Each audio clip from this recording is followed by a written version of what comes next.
how about, okay, so you founded this company on your own, you did all the homework.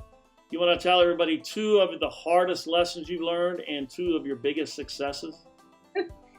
Absolutely. Number one, it is challenging getting distribution. It is. What, if you don't mind, I'm sorry to interject.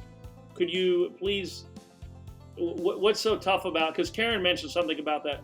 What's so tough about getting national distribution? Putting aside the fact that you have to make the contacts, where is the hurdle? What's the roadblock? That's a great question. I think initially as well, when companies are new and unproven, alcohol is an incredibly crowded space. If you just walk into a spec store, I know that you're in Texas, spec store alone, filled with alcohol, and you walk down the vodka aisle or you walk down the brown liquor aisle, there's a lot of competition there, right? Yes. A lot. You know this.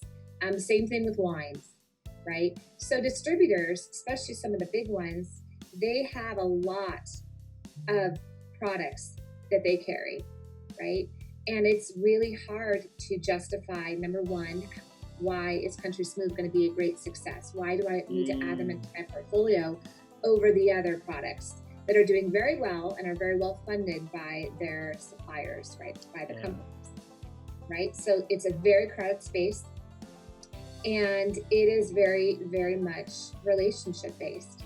And when you're brand new to alcohol, which Karen and I both were, and you're brand new with a product, it's really hard to prove just why these distributors should, because essentially you're creating a space for yourself, and likely they're going to kick someone else out because there's a finite amount of products and suppliers that people can support, right, and sell. So it's a gamble for some of these distributors. Plus, we're new and they don't know what we know or how tenacious we're going to be in the market or how much funding we have to support the brand in a market.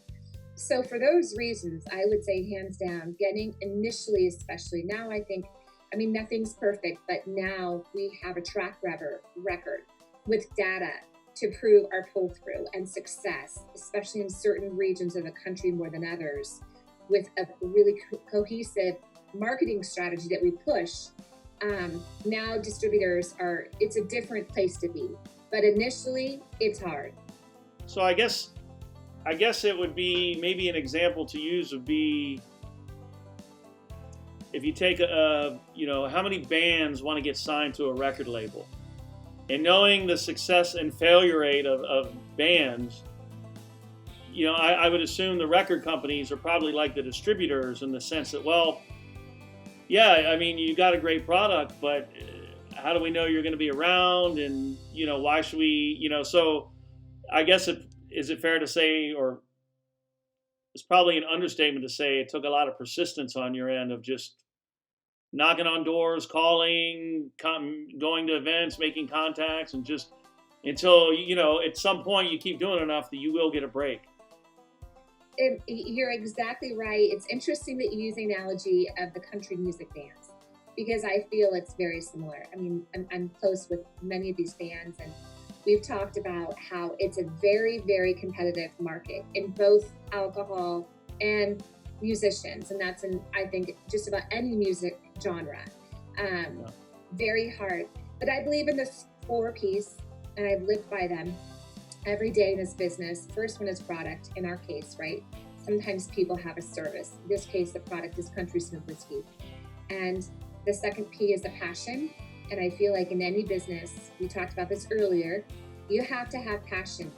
And that passion every day when you're in a storm of stress or challenges that you're facing, and some are tiny, but some are major, that passion is going to get us through. Partnership, distribution partnership, broker partnership, team partnership, Karen Haynes and our partnership. Partnerships are essential in any business, especially in Country Smooth whiskey. Even partnerships with the musicians. These relationships are crucial and a critical part of our success. And then with all those things being said, you just said it, persistence.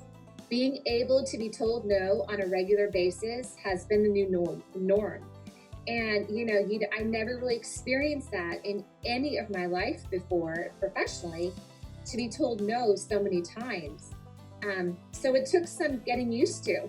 It wasn't an overnight, okay, I can accept getting told no by a distributor or by a new chain buyer or what have you. But that persistence that's essential in any business, especially alcohol, is necessary. And with the other P's, it's helped us get to where we are today. Very well. Well, good. No, congrats on that. So I had asked you a question, but I kind of sidetracked you. It was my fault. So I asked you the two biggest lessons you learned and two biggest successes. The first one you said is the distributorship. So what was the second thing? Second thing is fundraising. We've been fortunate to be able to raise money, but it's not an overnight success. Meaning that in any economy, even a fantastic, strong, booming economy, because of the crowded space of liquor, it's not just an overnight deal to raise $500,000 or $1 million. So I think what I would recommend to people, and everyone has a different way to raise money, whether they're going to raise $5 million up front, if they're owning a distillery, etc., or they want to start like Karen and I, purchasing all the supplies ourselves, creating company and selling without owning a distillery, whether that's $500,000 or $1 million. Just make sure as an entrepreneur, as the founder and CEO, that you understand that money raises take time, and they may take one no or 100 no's. But just because you get a no from a potential investor doesn't mean your dream is dead. It just means it wasn't the right opportunity for that investor and yourself, and to keep pushing and keep going. And I think that what I tell young entrepreneurs or young in their businesses in this respect is, if that dream is so strong in your heart and it lights your soul on fire, don't ever stop.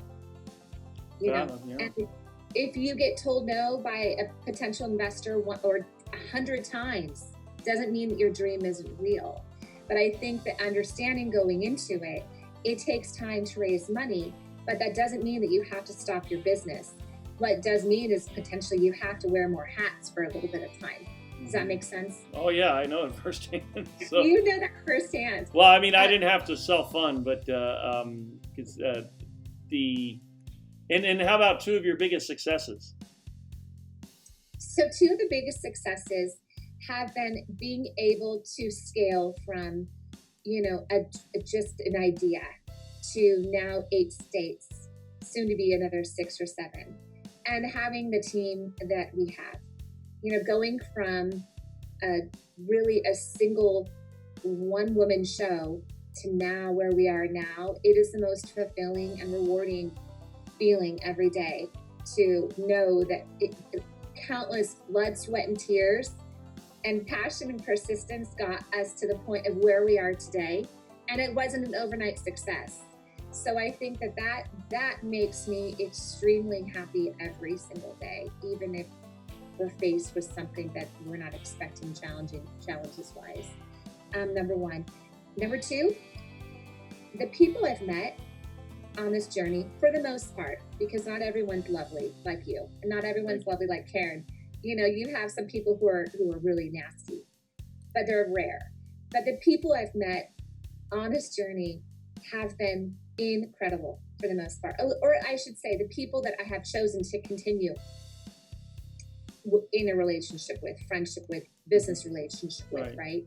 Our chosen friends and associates have been incredible. And I think that it has changed my life and my perspective of people because of those relationships. Oh, okay. Awesome.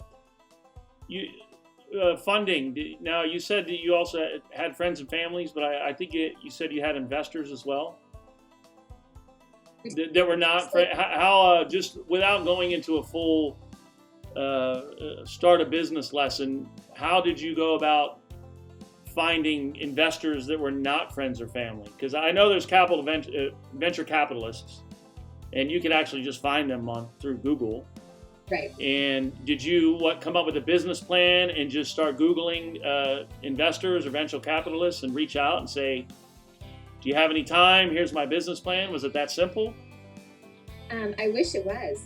So I definitely had a business plan, and obviously proof of concept. We've been doing this for quite 4 years at a time. But I connected with a really good friend, and he put me in touch with a few different potential investors. And the company, the rate of sales in a few markets in retail stores was definitely increasing tremendously. And the brand itself has been around long enough and is strong enough and consistent enough the potential was strong enough that we were able to connect with our most recent investor, and it worked out tremendously for all parties. So you have a background in with numbers, basically. Right. What would be some advice you give to somebody starting a business in terms of the accounting related matters? So I advise people wanting to start a business, if they're not an expert in that industry that they're starting, they need to grab an expert, period. I didn't do that initially. Oh. Right. So lots of great, fantastic, intelligent people around me with different backgrounds, but not of liquor. And I think that was a major challenge out the gate. Obviously, I have quite a few of them now. A few years, and I've become the expert in some, just because over time you become the expert because of challenges or successes everywhere in between. I would say, number one, grab your expert. Number two, make sure that your 5-year business plan from an accounting and projection perspective is very conservative, meaning assume it's going to take longer to sell, right? Because if your expenses are assembled as such, right? If you have a stated fixed expense projection that you're going to start incurring, and your sales do not increase at the rate that you want them to, there's a financial disconnect. And then there becomes a cash flow challenge. Yeah. So make sure that, number one, your revenue projections are very conservative. I mean, I almost think 50% less than you believe them to be, so that you're not over expensing and under, your cash flow is not a major disconnect. Because what happens, as you know, being an entrepreneur yourself, you got to pay the bills. And if you're off on the revenue and your expenses still continue, then you go into panic mode. And what do? Right? Raising money last minute is a challenge. So that's what I recommend. And I would recommend that before starting Country Smooth, but definitely even more so now, because you can't quite predict revenue, right? Right. And just because we have certain expenses that we incur, maybe it's people expenses, or maybe it's infrastructure, rent, building, whatever it is that are fixed and consistent, we can't guarantee that the revenue is going to be where it needs to be in the startup days. So you have to make sure that period of time between the matching is it doesn't put your company in danger.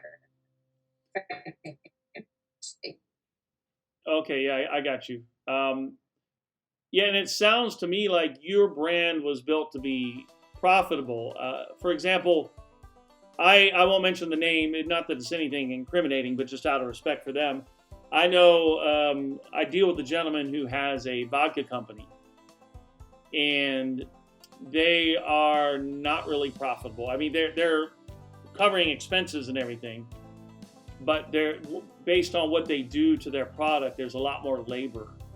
Okay. And I asked him, I said, was that, how do you sustain that? Just, out of curiosity. And he said, well, what some beverage brands do is they aren't profitable, even though they make enough to stay afloat. And the hope is that the product develops enough of a following that a big, like Anheuser-Busch or Brown and Forman or Constellation, one of these big companies will buy them, and that's where you make the money.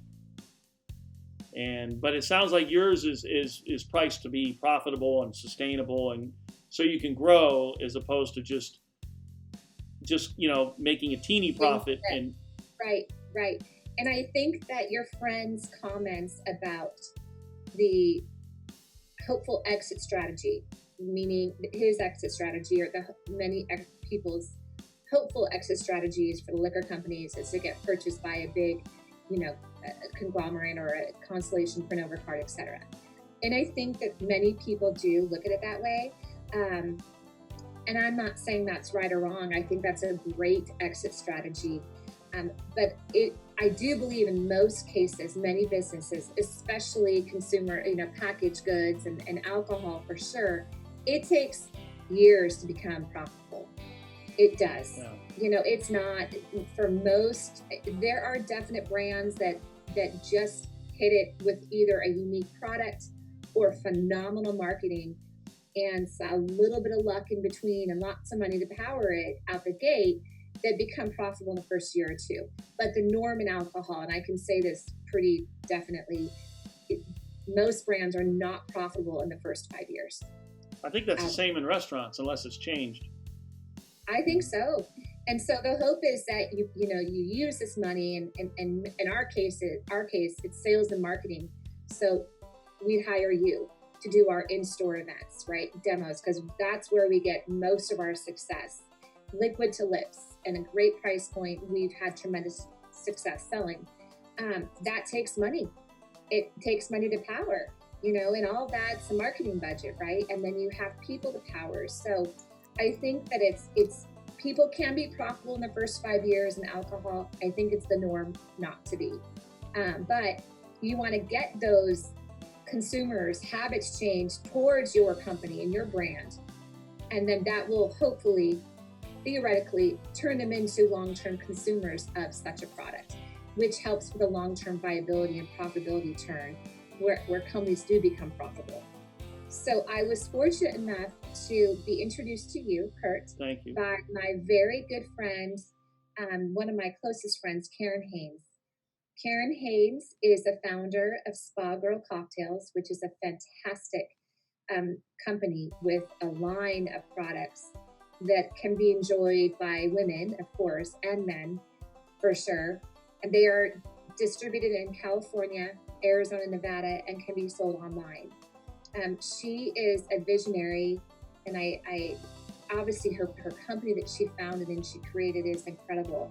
And when you walk through her house, and I'm actually in her guitar room at her house, every inch of her home is incredibly creative, beautiful, and depicts her mind and her vision and her creativity.